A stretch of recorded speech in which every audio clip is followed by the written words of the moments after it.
All right, tell me if this is you. You're working really hard to grow your business, you're reaching new levels of success, and then you make a decision that creates a big setback for you. Something that's going to kill momentum, drain cash, or you end up just pulling yourself backwards. You basically essentially shoot yourself in the foot. And then everybody else around you is kind of wondering, what the hell did you do that for? Right? And this is such a common pattern of self-sabotage. And this is what we're going to be talking about today is, what are some of the behaviors that business owners and entrepreneurs take once they start reaching new levels of success? And again, this isn't going to be just for within the business. This is also stuff that we're going to talk about as it relates to life, the relationships that matter. And we're going to be discussing how this shows up day to day in your business. We're going to be going over the 4 hidden barriers that are causing you to self-sabotage, some diagnostic questions that you can ask yourself to actually figure out, is this a pattern that I'm exhibiting? Then we're going to be going over a really easy framework that you can utilize to break the pattern, because let's call it what it is. Recognizing pattern is only one step. Breaking it is the most important thing. And then we're going to be going over at the very end some action steps that you guys can take to grow and to stop self-sabotaging yourself, the business, and your life. Let's get it going. So jumping right in, one of the things that people do to themselves in life and in business is people unconsciously sabotage themselves when they experience more success, more love, abundance, or happiness than they believe that maybe they're allowed to have. And so it's kind of interesting because we all feel like we have a internal thermostat setting for, things that we can tolerate, things we shouldn't tolerate. And it sometimes feels, and I think, Ed Milet did some really good talking points on this, was that when life seems to exceed that setting, that thermostat tends to activate to set us back down. Even it's just an unknowing thing sometimes for people. And so this is what we would call the upper limit, right? Yeah. So, and like you said, we'll do it, right? You're having some level of success in some aspect of life or business, and then you do something to create a setback, right? And I remember when I was talking to my wife about actually filming this, she immediately, as soon as I told her the topic, she immediately started laughing.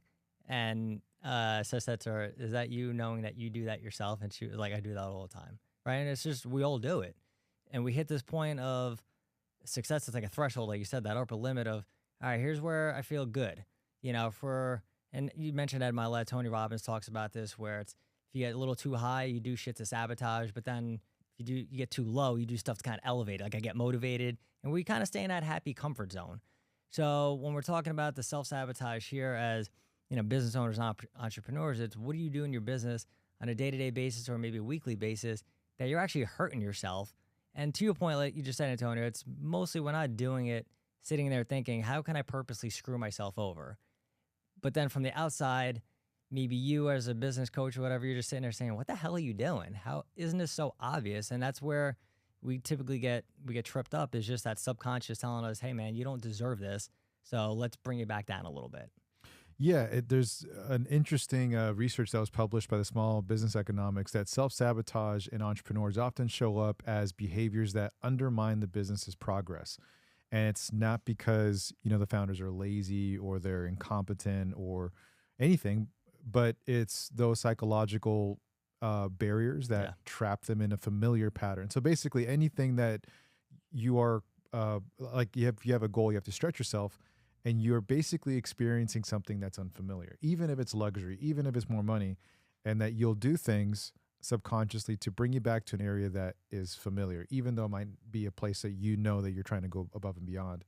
So what are some ways that this actually shows up in business? I know one of them is definitely through impulsive decisions. Like if someone is pretty analytical and they take their time and you start noticing that they're getting more impulsive, that's a dead ringer for us.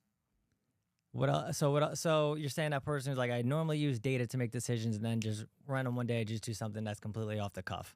Yeah, because their normal is logic. And if someone is feeling a little, out of like a fish out of water, people tend to, we're emotional creatures. So they start to make decisions more off of emotion. And that's where that impulsivity can come through. Yeah.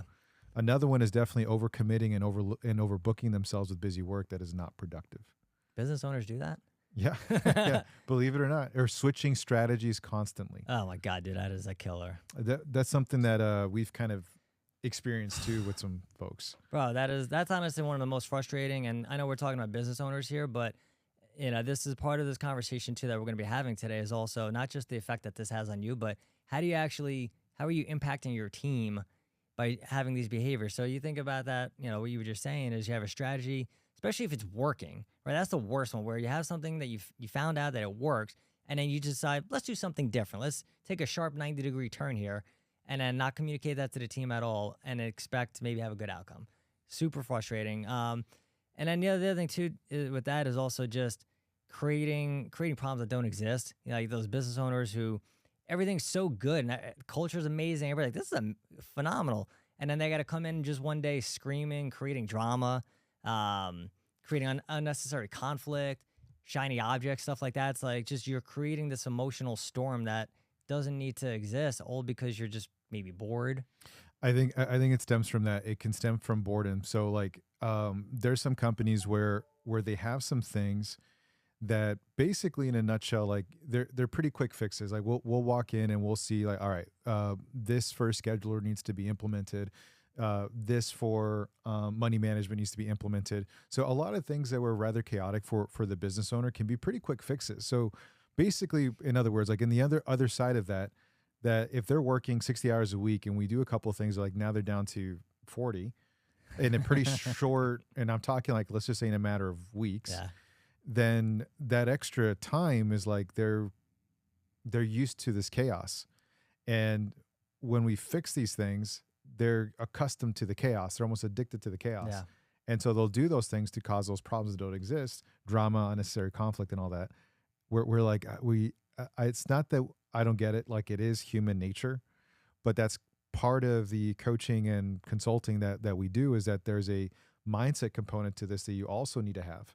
But here's a couple other ones, right? Is avoiding systems and critical decisions. So they tend to avoid firing, raising prices, delegating, saying no, installing accountability. Maybe they're hiring way too fast. They're impulsive on their hiring, avoiding tough conversations, sabotaging revenue spikes. So this happens through, it's overspending, changing offers, creating chaos, taking on the wrong clients, starting unnecessary conflicts. Sometimes, like when there's strategies to get more money and more revenue, they'll really pile it on without realizing that when you do make a sale, you have to fulfill on that transaction, and that can become chaotic. And if you're not doing it correctly, then you can overwhelm your team. That's the worst thing you could do. Yeah, it's funny. Like, you're talking about all that, and you think about the people that you've worked with and people that we've coached, and I think about talking to some employees, and you check in with them, and it's how are things going? You're like, oh, it's been great. It's been really good. And then you talk to them the next week, and like, how's it going? Oh my God. Guy came in, was screaming over the smallest thing. Now everybody's on edge. Or he decided to just hire, like you said, a new person, a new doctor, didn't tell any of us, didn't consult with any of us, and now we're just kind of picking up the pieces. So we're talking about the behaviors here, but again, I want you guys to understand, what is this doing, not just to your business, but the people who are actually in your business, the employees, and what is this doing for your clients, your customers, your patients? And then, when we're talking about some common examples, right? And again, we'll do this. My wife, I've talked a ton about her with this. She's doing great. And then it's just, well, let me do something really crappy to ding myself. And maybe it's, a content creator, somebody on Instagram or LinkedIn who's starting to get a lot of attention, and all of a sudden they stop posting. It's like they ghosted, or that, that founder who's growing really fast and hiring really quickly. So, what we want you guys to really understand too is, as much as we're laying out these behaviors, it's also being able to take the time to understand and do some self-reflection of what are the behaviors that we're doing on a day-to-day basis. And again, we're talking about business here, but this is all applicable for life as well, right? Maybe your marriage is going great. I mean, we talked about how to thrive in a marriage a few weeks back on the show, and maybe that's going great. And then you just decide one random day to pick a random fight with your spouse over basically nothing. Maybe you didn't change the toilet paper or get the mail, whatever it is, just so you can get some chaos and get some anger rocket fuel, so to speak. So these things really do show up on a day-to-day basis, and we just really want you to understand what the overall negative effect is. But I think really, as much as we laid out a lot of good examples, and you laid out some really awesome ones, I think the $1 million question would be, what are some reasons, or what are the common reasons that we actually, as business owners and entrepreneurs, tend to self-sabotage? One of them is definitely the imposter phenomenon. People call it like the imposter syndrome. Yeah. But in reality, it's the imposter phenomenon, which is funny. But if you're looking at multiple surveys, that a little over 80% of entrepreneurs report feeling like they are at imposter at some time, suggesting that self-doubt is far more widespread among founders than maybe a general population. So here's actually an interesting one. According to a 2024 study in Current Psychology, the imposter phenomenon, which is feeling like a fraud despite success, correlates with self-handicapping and self-sabotaging behaviors, especially when success feels threatening. So the first thing that you want to do is you want to identify that these are feelings that are coming up. No different than if, someone is doing something, or you're in a situation where you feel anger, or you're in a situation where you're feeling like sadness, or you're feeling grief, or you're feeling anxiousness. These are all emotions that you can feel too, that when you are around an opportunity that can take you to a next level, and you have this almost internal barrier that comes up, or this kind of stomach gut wrenching type of feeling where you're like, ugh. Like that is the ego talking that your identity needs to stay there. And it's a self-preserving, like, psychological mechanism that we all have. So there's a couple of hidden barriers in here. Is this where you wanted to go? Yeah, it's all good, man. I'm curious though. I'm curious to see what you typically have seen as well. But when we have those, you mentioned imposter syndrome, which is it's not a new phenomenon. We've all experienced that at some point. But what I find interesting, and I'd be curious to know what you think, is we tend to think that goes away the more successful you get, right? Like the person who's making $10 million or the person who exited a business for $100 million, they can't possibly have any imposter syndrome, right? I don't know about you, but I feel as if we all deal with it. The most successful people still have it, right? They're looking, am I still good enough, so to speak? Do I deserve this level of 9-figure success or 10-figure success maybe? Compared to the person who's maybe just starting out making $100,000 or $500,000. What have you typically seen, like working with a ton of business owners yourself?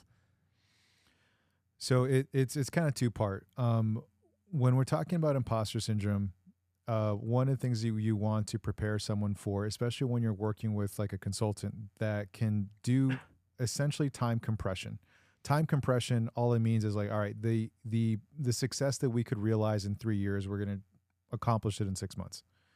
And so along the way, all the trials and tribulations and the emotions that someone can feel over those 3 years are compressed down to that time, to that timetable. So it's not just the revenue and the success of it, but there's also kind of the emotional roller coaster that's with it. But here's actually what happens is that person's identity, most people's identity can't flip on a switch. It kind of takes time. There's two ways of doing it. One is through it is a profound environmental stimulus. So like if someone won the lottery, or someone's parents died, or their kids died, something horrific or something crazy, that from that moment on, that person is never the same. And that can merit an immediate identity switch within a minute. But it's rare ever going to happen. But on the other side of it, it is space-time repetition. It's doing these affirmations, these thought processes over and over and over and over again, where they build this new groove. And that takes time. So what could very well happen is someone has the identity of 6 months ago, where this is where they believe, but they're experiencing the success of what we were going to be doing in 3. So now what ends up happening is, like, you have this person that has better margins in their business. It's less chaotic. They're working less. They're revenuing more money. There's less fights. There's less HR disputes. The list goes on. And they're so accustomed to it because that's what they've been doing for years. Then here we come along and really reduce that, and they're like, I don't know what to do. And so that feeling, that imposter syndrome, is when they're active. It's like, man, I don't know if I deserve this, because it was like, maybe it should have been harder, but it was too easy, or maybe this. And you see that again, like with relationships and all that stuff too. So I'm not sure if that answers your question, but prepping someone on the front end of what's going to happen is really important, and also giving them mindset strategies to welcome the new success, and that you're deserving of that success, that you're worthy of that success, that like it is yours, and that you own it, and that it's internal in you, and it's a byproduct of who you are, not this chaos from before. Yeah. And that's important. Now, I love that you said that, dude, because there's this aspect too, that when you start getting to another level, whether it's financially, whatever it is. Again, everybody's definition of success is obviously a lot different, but there's this aspect of just, having almost a fear of overshadowing other people that are close in our life, right? Maybe I'm starting to do better than my parents or the circle of friends that I grew up with. And so it's like, I don't want to overshadow them. I don't want to make them feel bad. I know that was actually something that I struggled with a lot, even just over the last few years. And, I do some digging around and I'm starting to think, well, I'm in a better position than my parents were. I mean, my dad came from a foreign country, didn't speak a damn word of English, and he created a lot of advantages for me that he didn't have.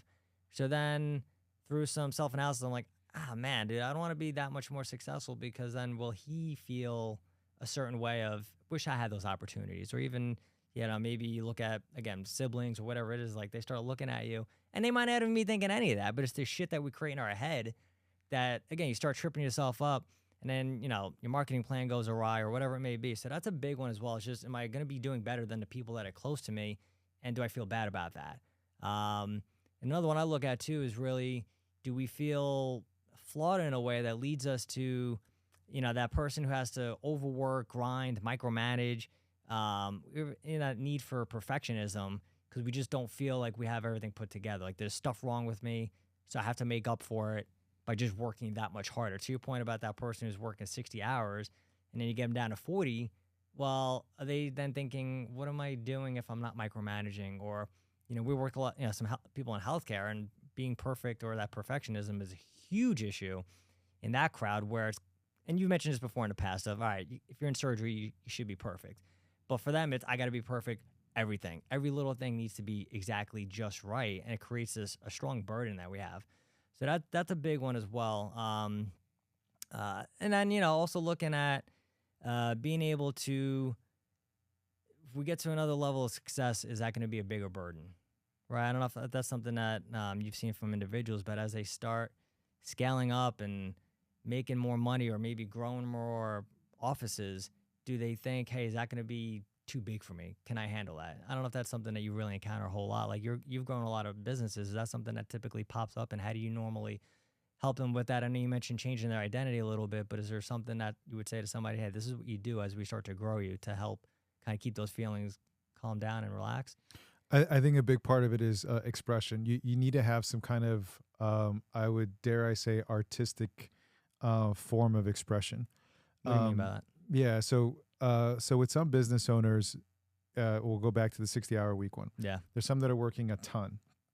And part of it is when you're reducing down their workload, like they want a reduction in workload, but again, going back to this is part of their identity, that they've worked so much that they're grinding it out, that the idea that they actually sometimes feel guilty in going golfing, in doing that. And you really got to lean into your committing to your wasteful hours is what Robin Sharma says in his book, The Things Money Can't Buy. I think that was the book's called.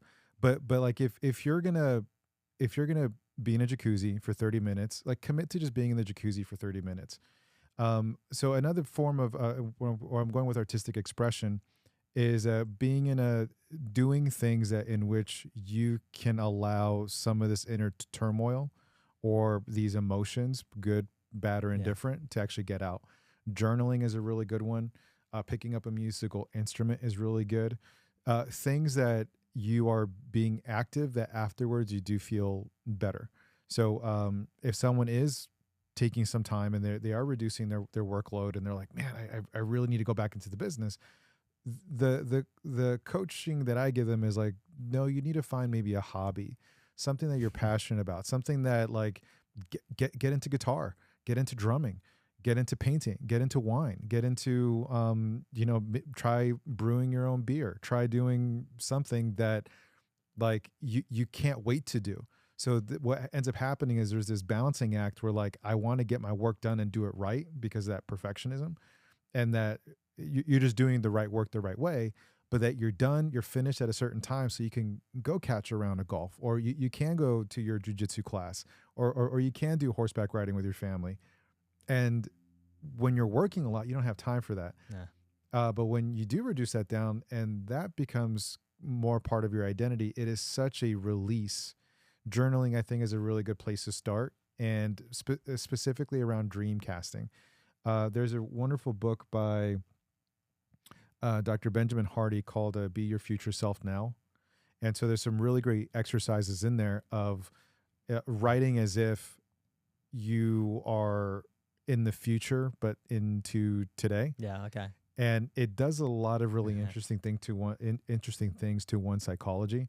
But I think that's really important. So we're allowing the business mechanisms and the systems and operations to be tweaked so that the business is more efficient and it can actually grow.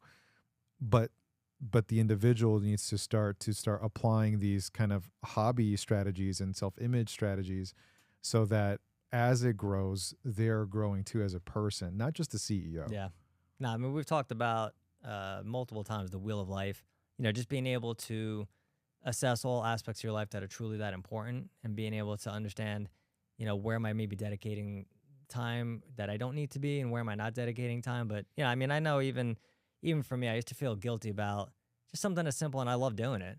But I used to feel guilty at sometimes about going out cycling at maybe 3 o'clock on a Thursday when we're in the process of building up the business. And I even spoke to a coach that I'm working with. I'm like, dude, I'm kind of feeling guilty sometimes. Like, is that normal?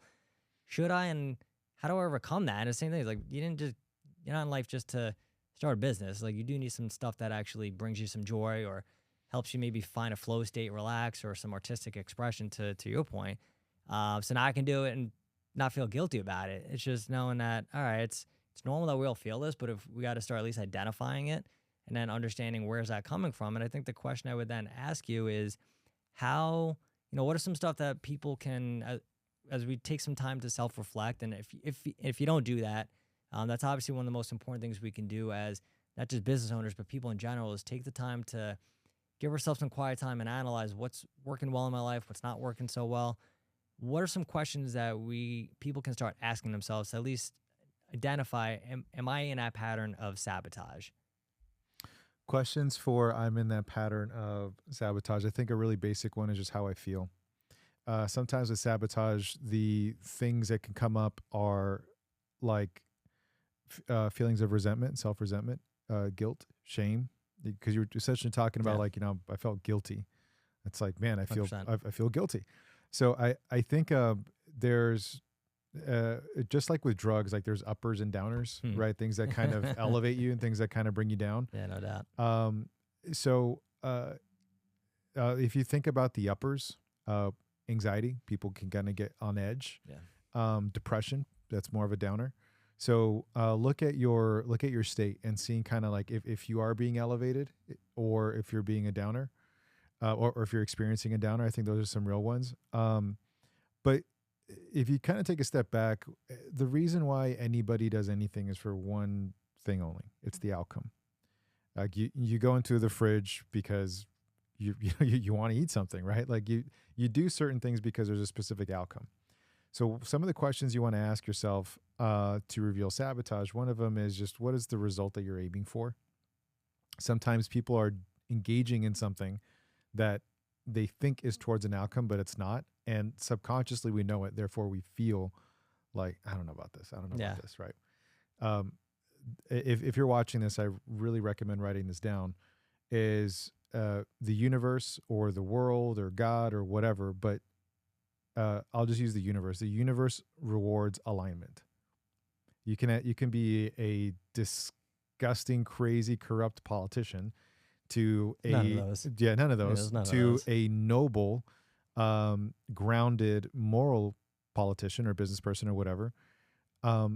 When people have chaos in their life, oftentimes it's because they're out of alignment. There's again the 5 walks of life or the 10 walks of life. If there's alignment there, people tend to get what they want faster. Whether that's coming from malicious intent or if it's benevolent, it doesn't really matter. So I think being in tune with your emotions and being in tune with what comes up is a really good one. I think asking yourself the right questions is really good. Like, what am I aiming for? And also, if you think of, if you do feel like you are being slowed down, that is a great moment to pause and say, like, what is the behavior that's showing up that's slowing me down? I was going to say, like, even that example, the person going to the fridge. Because I know, somebody's listening can say, all right, well, in that specific case, the result they were aiming for was food because they were hungry. But we're talking about what's the real major outcome we're looking for, right? So if you're on a diet, the point of going into the fridge is not to snack on crap. It's, all right, what am I feeding myself that's still giving me my outcome of improved health, whatever it may be. So it's, to your point, it's, and then, behavior slowing you down. I look at it too is what do we typically do when things are actually going well?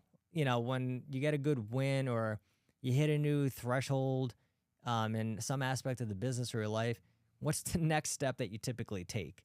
Is it, let's continue the momentum and make more progress? Or do you have a pattern where, okay, I do something that actually creates a setback, that two steps forward, one step back kind of mentality? I would say when it comes to that, I think this is highly individualized. I think if we are going towards success and obtaining goals and everything like that, I think some people really relish in celebration, that's just a part of it. Yep. And that's a really good momentum builder where they're taking a moment to acknowledge what they have accomplished with themselves and with their team.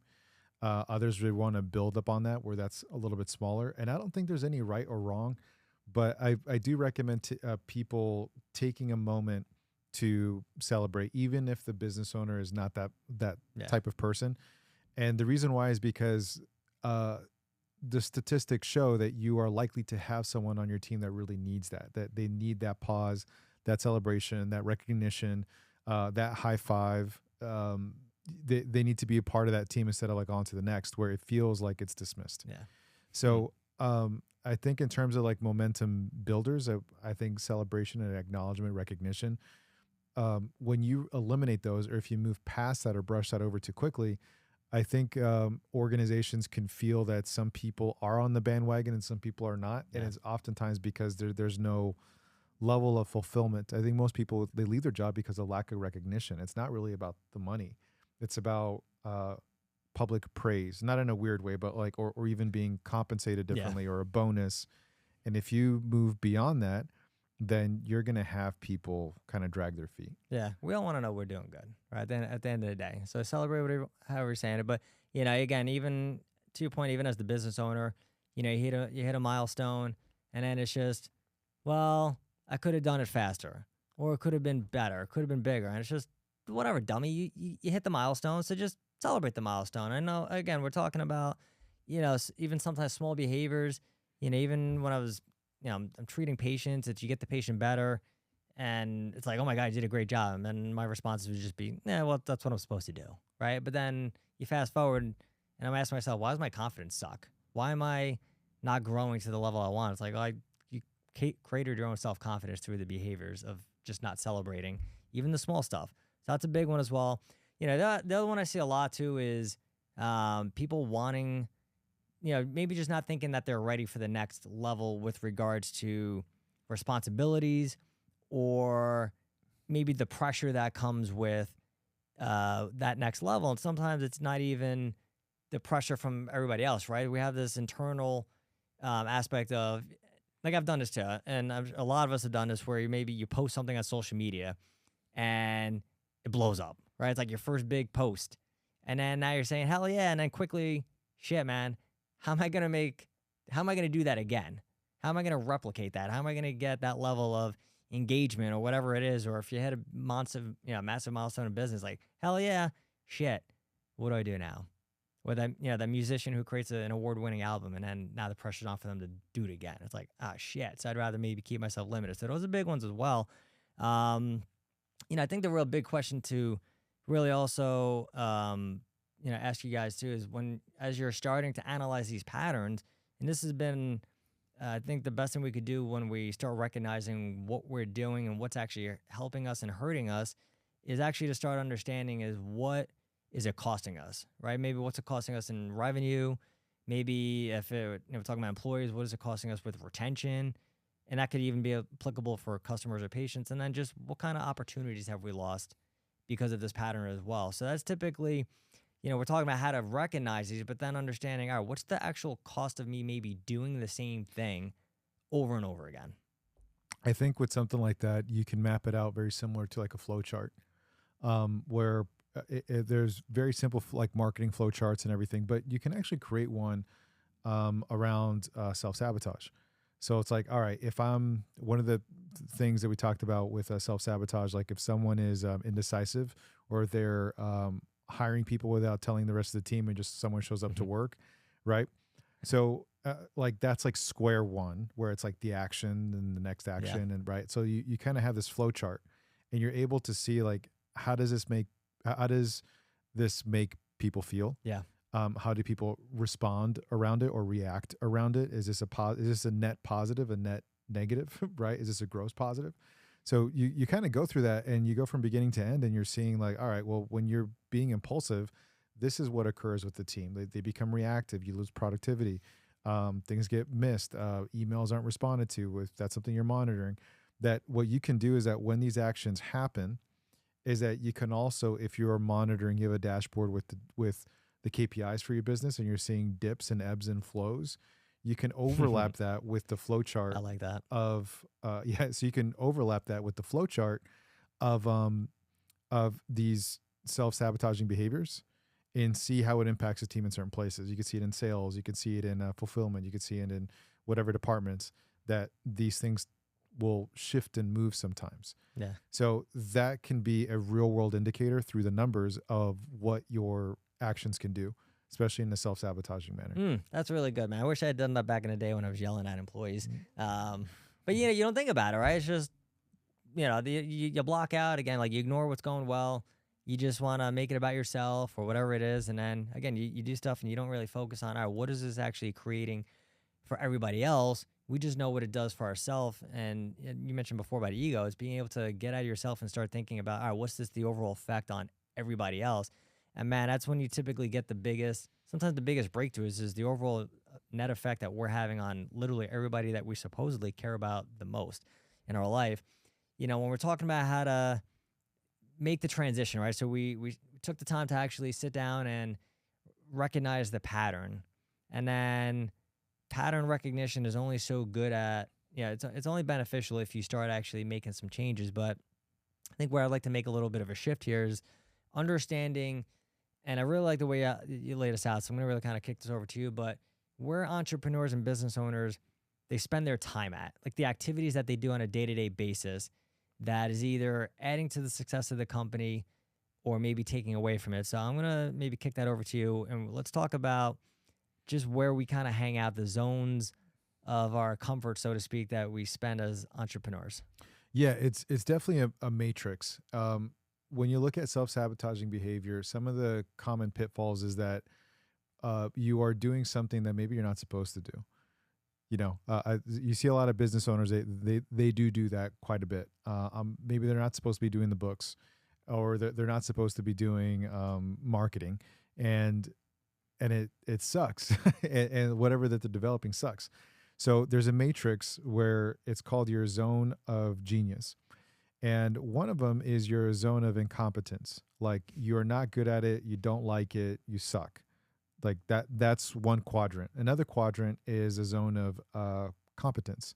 Like, I can do it, but I don't enjoy it. Like I create good stuff, but oh my God, I'd rather jump off a bridge than do this. You see this, it's very common when some business owners are like, they're phenomenal at spreadsheets, but they hate spreadsheets. That's like competence. I'm competent, but I don't like it. Another one is their zone of excellence. So they're good at it. It makes money. They enjoy it. That's a really, really big one. So it was incompetent, competence, excellence, and then there's genius. Genius is like, you do it effortlessly. It drives the business forward. It's a incredible ROI. And I feel like when you map out, when business owners map out, or even executives or leadership map out, like, these are the areas that I probably should avoid. I should delegate it. I should automate. I should get help, or I should hire somebody, just do whatever. There's another area where like I will do it for a short amount of time, but not long term. Otherwise, I'm just going to quit because I hate it so much. And things that they're very, very, very skilled at, and finding out what those levels of that zone of genius. And if you're able to keep somebody there, they're able to produce really, really well. They're able to that self-sabotaging behavior really, really goes down. because it's hard to have that behavior when you're doing something that you enjoy and that you're good at. It actually just goes down a little bit and you're along for the ride. Mm-hmm. So yeah, those are some things you can do. And part of that is once you identify that kind of matrix, you want to build systems around that. You want to shift a leadership identity around that.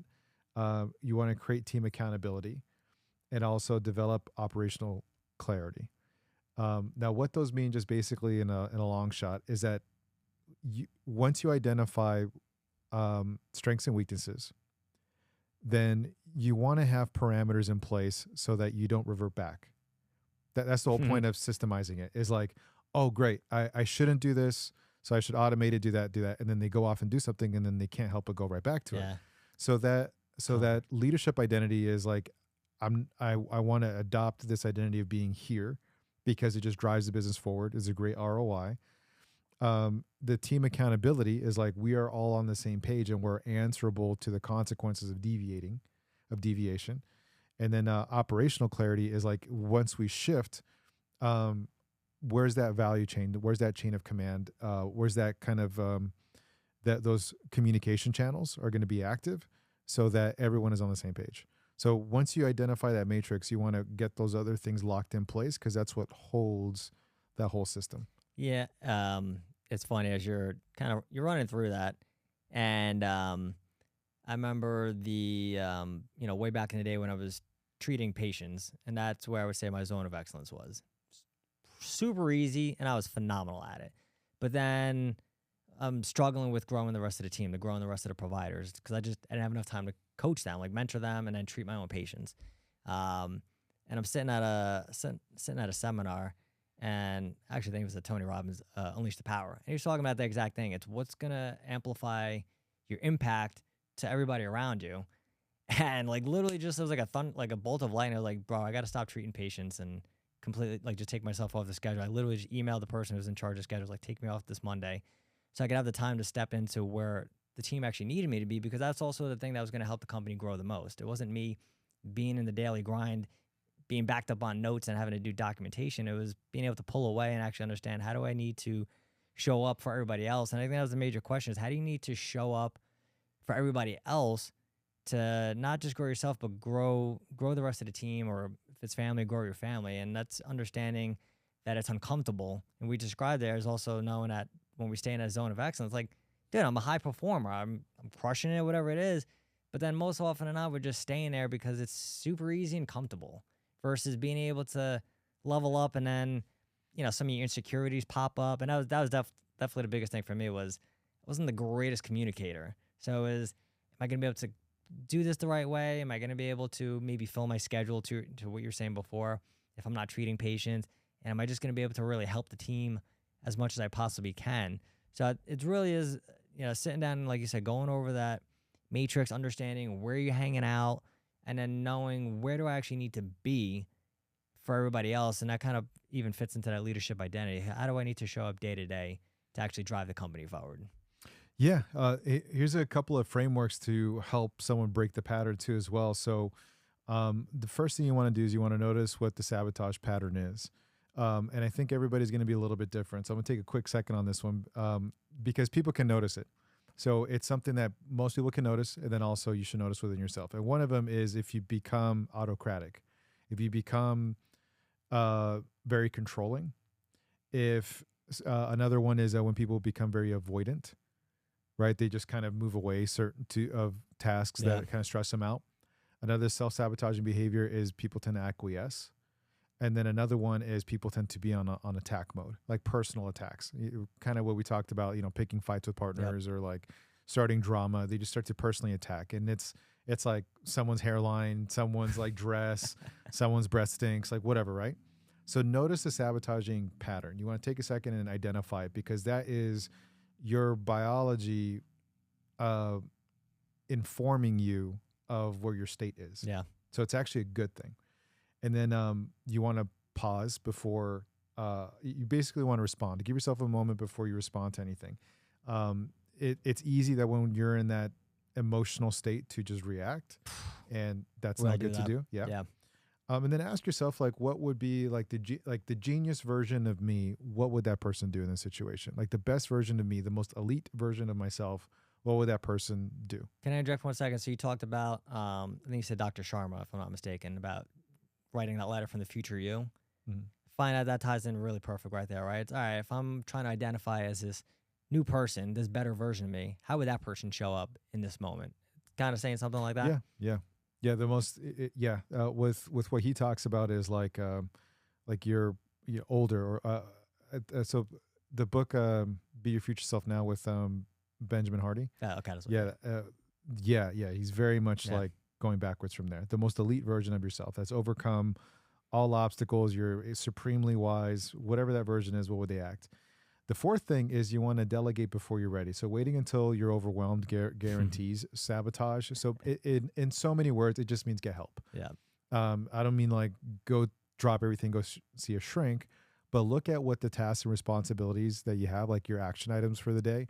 And if you're identifying that there's a couple of them that are going to be really hindered because of your own state, ask your team, and allow your team to surprise you on what they're capable of doing, because you are willing to be transparent of like, hey, there's a couple of tasks here that I feel like I'm giving really below average outcomes. And someone on your team can be like, I can run with that. Yeah. And that is so cool when that happens. And also celebrate. The last one is celebrating wins instead of shrinking. Normalizing success raises your internal thermostat. That like, this is normal. Winning is normal. This is what we should be doing. And it's on to the next. Let's celebrate it. Let's relish in it. Let's be in the moment. And then use that for the very next win that we're going to be going after too, which is this. I love it. So, and guys, as we're, kind of coming to an end here, again, we want you to understand that there's a few things, that's the framework. Want to really start sitting down and understanding what is the pattern that I exhibit, right? Again, we had the question earlier about when we're doing really well, what do I typically do, or what's the behavior that's maybe holding me back? What are the small things that I'm doing? And Antonio mentioned I'm doing marketing when I'm not a marketing expert, or I have a whole marketing team, but I'm still doing social media posting, or I'm creating Excel spreadsheets when I absolutely hate Excel spreadsheets. So it's like identifying what you're actually doing, and then really choosing one uncomfortable decision this week that you can make to start creating a shift. So what's that task that you can drop? Or do you make, like Antonio is so nicely saying, do you make emotional decisions, or you have emotional conversations? So it's being able to pick something out during this week of what can I do that's going to make me feel a little bit uncomfortable, that's going to actually help me grow and change my state and actually help me level up to that zone of genius. And then being able to remove some distraction that's pulling you off course is obviously something we all deal with nowadays. Usually it's this crap right here, our cell phones, some kind of technology. But again, some of us have shiny object syndrome. We're looking for the next AI tool that are coming out every day. So what can I bring into my company that's going to help elevate us grow when you're not even firmly establishing the stuff you've been working with for the last few weeks or months? And then what kind of accountability are you going to create and put in place? And again, this isn't just accountability for your spouse, your kids, your employees. It's accountability for yourself as well. So, because employees are looking at you to be the standard bearer. So if you're saying, I want you guys to be accountable, and Antonio, you got to show up on time, dude, but I'm going to show up 20 minutes after everybody else comes in, that's not appropriate, right? So what can you even put in place to have some accountability for yourself, knowing that that's how you grow and develop? And then, as you said, what would your genius self do today? What would that future person that, you created the vision for yourself, what kind of behaviors you need to exhibit, what would they do? So ultimately, I hope this hit a nerve in a good way. And because that means you started, as we were going through this, you started asking yourself some questions. You started analyzing some behaviors of yourself. But, really what I want you guys to do is ask the questions that Antonio obviously told you to write down. Really take some time to think about what are some things that are holding you back. How do you want to show up as your future self to be, really successful and serve others at a higher level? And then ultimately, if you want a little extra support, I'm going to have a self-sabotage quiz in the show notes as well. That'll help you kind of see, all right, am I really slowing myself down? And we'll have some other resources in there as well, just to help you guys ultimately figure out how can you grow. And this is not about just growing for the new year. This is just about growth throughout every single year. If you go through these resources and you identify some patterns that you don't like, or you're not serving and you're not really sure what the hell to do, I would just say, honestly, book a call with us. That'll be in the show description as well. Antonio, anything you want to add, dude? Yeah, I would add just this is that just don't waste any more time. Like that's the biggest one, is that your time is precious, and if you can handle the outline of this episode and get those things integrated into your life, the compound effect of that is through the roof. It's not that you're twice as better, three times better. It's like U squared. There's a massive, massive compound effect. So the sooner that you can do that, you're going to be seeing results and success that you could never imagine. If you need help, really get some help and book a call with us. We'll see you then.